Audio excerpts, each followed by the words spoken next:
Guys, welcome back to the channel. Hope everybody is good. Hope everybody is well. Yeah, so just a quick pickups video this week. I suppose leading on from the last pickups, which is all of those Mark III games that I picked up in that bundle. Yeah, so basically it must have been, I don't know, 20 odd games maybe in that bundle. And yeah, I mean, a handful I needed for myself for the collection, but a lot I didn't, and I hadn't realised how popular they would be. So yeah, they're all gone. They went really quickly, and then I had quite a lot of really positive messages on the YouTube video for that one as well. Like Tootie messaging me, oh, so how many games are in the Mark III set? Anyway, you know, it's like right. So it'd be cool actually for more people to get into the Japanese Master System stuff. It is quite niche, I suppose. I mean, I think Master System's quite niche anyway. But yeah, Japanese Master System. Yeah, definitely isn't. Not over here anyway.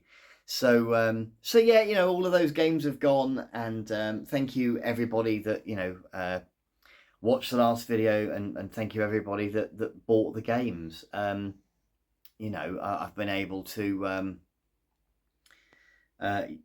yeah, like sort of pass on a lot of the savings that I had, like mates rates, that sort of thing, with a lot of the guys. So yeah, I hope you all enjoy them. And I managed to do a swap deal in particular with my buddy James. So thanks ever so much, James. I like doing swap deals whenever I can. I think my problem is I'm a fussy bugger these days. So, but yeah, James had some things. He's still got some really nice things that I would love to get in the collection at some point. So I thought I'd show some of those off and some of the other bits as well. So I'll start off with Super Fantasy Zone. So hopefully you can see that. It's got a sticker there. I don't mind that. It doesn't really bother me. But I really enjoyed the Fantasy Zone games on Master System. And I've never played the Mega Drive one. I might have tried it like once a long time ago, but I've certainly never, you know, got my head down and sort of played it or whatever. So yeah, really looking forward to this one. I watched a video. I'll have to look up who did it. I don't think they had a lot of followers. So if I can find it again, then I will link that in the description. And yeah, they did a little video about the history of Fantasy Zone, and I hadn't realised this is like a sequel, I think. So it's not like just like a port to the Mega Drive. It is like a separate game. So yeah, so the story of Opa Opa continues. I'm looking forward to giving this a go. So thanks very much, James, mate. I really appreciate it. I've been after this one for, yeah, a very long time. You know, I never had a Mega Drive. I don't play that many Mega Drive games, to be honest. So, you know, but this one will definitely be played. So, see, and I swapped him like one of the games that he had wanted. I think he pointed a couple out that he liked the potential look of, but out of the ones that were left, because it's like vultures in the WhatsApp group, everyone was loving it, which is brilliant. But yeah, there was only just one game left. It was quite a nice one that he wanted, and I was like, yeah, that's fine. So, so he also agreed, as well as Super Fantasy Zone. James also agreed to me nabbing this one as well, which is Shenmue on the Dreamcast. I've talked about Dreamcast quite a lot on the channel, probably over the last few months and few weeks, because I obviously won that bundle. But I just didn't play that many games on it when I had it back in the day. So I've never played Shenmue, and I hadn't realised it's like a double pack. So James, thank you very much. I didn't realise it was a big double game type thing. Yeah, so I've never played it. I don't really know what to expect.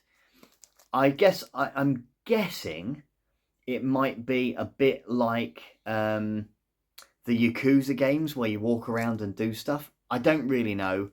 I've seen the odd tiny little bit, but I mean tiny little bit, years and years ago, you know. So, But yeah, looking forward to giving it a go, see what all the hype is about. The risk is always, when you're trying these for the very first time, 20, 25 years later, are they going to have the same impact? Possibly no, but a lot of games that we play today, sort of owe themselves to the early, I suppose, open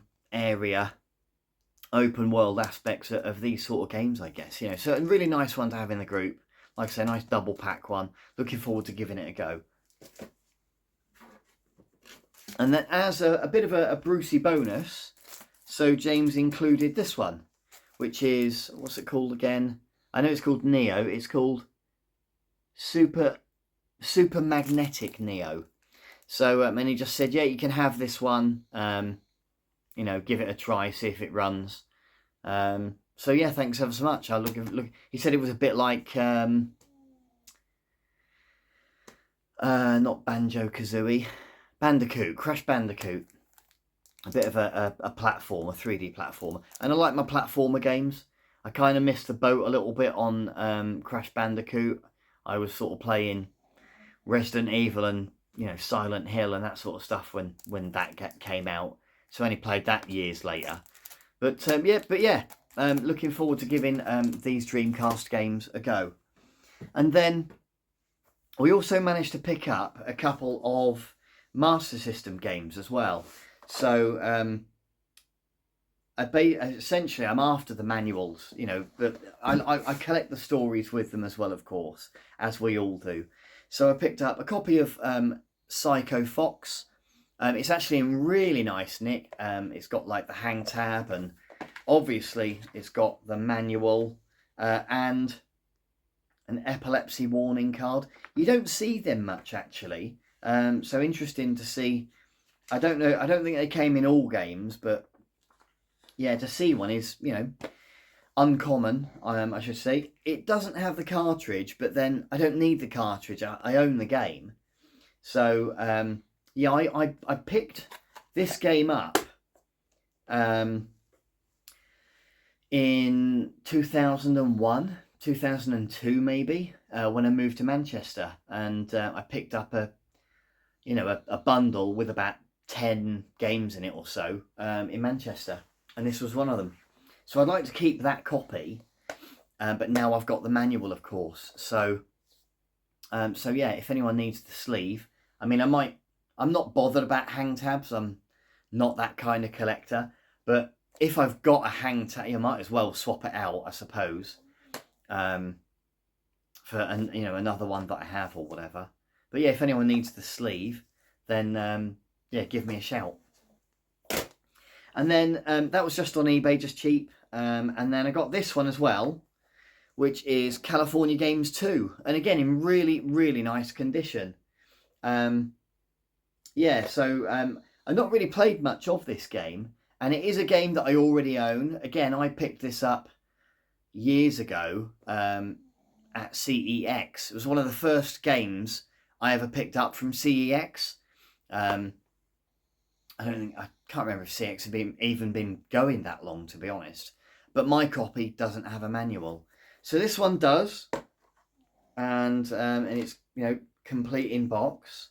So yeah, what I do with it, I know it's quite hard to find. So as much as I'm quite happy to just keep hold of the games, I'm not really bothered about. I know this one can be quite tricky to find, so. I know there is one guy actually that I still owe a little bit, so I don't think he's bothered about the manual. So I will give him a shout and see if he if this is of interest to him. So yeah, but yeah, so we got California Games 2 from eBay. So yeah, got lucky. Yeah, not cheap, but yeah, I mean, I needed it. I needed the manual. What are you going to do? Other than that, guys, yeah, I mean, I know, like, a few of the channels I watch, like, Tony does, like, what have I been playing, what have I been watching, what have I been reading? I've certainly not been reading anything. Podcasts-wise, in the car, I'm listening to a lot of the Unofficial Controller podcast. Just started listening to the Buckleys as well, James Buckley and his missus. That's hilarious. And I'm listening to Geek Bait, which is Martin and the Two Lees. So that's a good laugh. They've not done one for. I mean, I seem to listen to it like when Retro Ed does a vid. I listen to it straight away, and then bless him, he's got everyone. We've got jobs, haven't we? So it's not like we can. Oh, we're just here to entertain you, Ollie. It's a shame, isn't it? So I'm scouring for other sort of podcasts that I can listen to. Really, I listen to some work-related podcasts as well about just boring geeky stuff about software. But yeah, if anybody's got any podcasts they know about that are retro gaming related in particular, I particularly enjoy UK based podcasts, if that makes sense. Then yeah, please, put them in the description below or message me or whatever. That'd be awesome. Other than that, in terms of playing, I've been playing. So I finished Dark Souls 3 on the PS5. It nearly ruined me, flipping heck. The gameplay in itself was fine, but some of the boss fights were like, I can't play it hours and hours and hours. Sometimes I'm picking it up for half an hour. Sometimes I'm picking it up for a couple of hours. But yeah, some of the bosses were like the Soul of Cinder, the last boss, was like 4 hours. And it's just over and over and over again until no thanks. It almost killed me, that game. I really enjoyed it, and I'm glad I finished it, but I'm not going to be rushing to play it again. I did try to jump into RoboCop Rogue City again. I don't know. It's still very buggy. Every cutscene's got something wrong with it. And when you get into the story is paper thin. It's all right. It's a good blast of nostalgia. But once you've done one mission of shooting the shit out of everything with these guns or whatever, you kind of done them all. And I'm still maybe only halfway through. So I might do it. I might get there eventually. I'm still trying to do all of the Club 52, get 52 games finished. And I've generally been doing quite well playing quite a lot of Master System games and arcade games on the MAME laptop emulator device that it now is. So yeah, I've been enjoying doing those. I'll tell you what I have picked up just this week again. My buddy Hayden and I message each other a bit about more modern game. He does collect quite a lot actually of cool retro stuff as well. But yeah, just messaging about Elden Ring, and I was like, oh, I'll throw it on, and I got like 300 hours in Elden Ring, but I started again, and now I can't put it down again. I'm like up to my neck in it. So, and I'm just exploring Limgrave, the first area, but I'm finding so many dungeons and caves that I've never seen before. I've seen enemy types, a couple of enemy types I've never seen. So it just goes to show, I just did not explore that very first area enough. And that first area in itself is huge. Anyway, I know modern gaming and Elden Ring, I know it's not everybody's cup of tea, but yeah, that's what I've been playing, and I've been really enjoying it. The other thing that I've been doing a fair bit of is playing Master System games. So I've played a lot of Bomber Raid. I still can't get anywhere. And I've also, I can't say a lot, but I've been helping a developer test a new Master System game.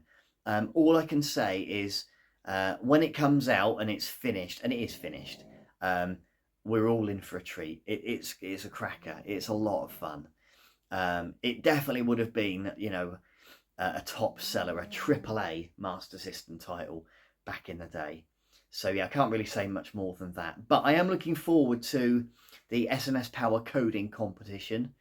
That is going to be the end of March. So, in a matter of days, really, we're going to get to see a load more homebrews, Alex Kidd ROM hacks, and just what everybody's been up to, really. So that's going to be a heck of a lot of fun. And then lastly, what I've been watching. So I've been watching a lot of Yellowstone.